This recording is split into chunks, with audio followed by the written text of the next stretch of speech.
kasih banyak Gusti Yudo dan juga Presiden Junima.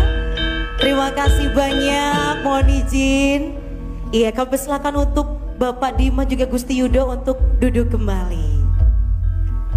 Dan kali ini kita akan langsung menyaksikan bersama-sama tentunya sajian pewayangan bersama Ki Dalang Kanjeng Raden Aryo Ki Hadi Gunarto, Guru Tali Jenderal Sarjana Hukum Magister Manajemen.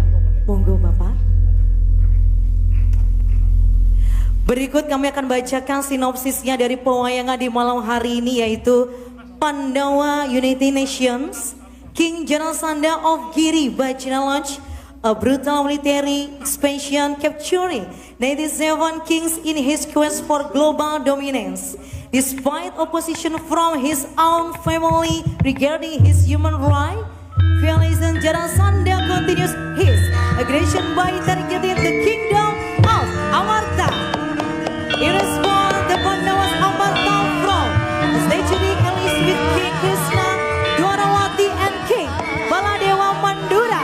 Following an intense war and diplomatic efforts, Raden Bima eventually defeats and kills King Jarasandha in battle. This aftermath, Prince Jayasena inherits the throne and chooses a path of peace.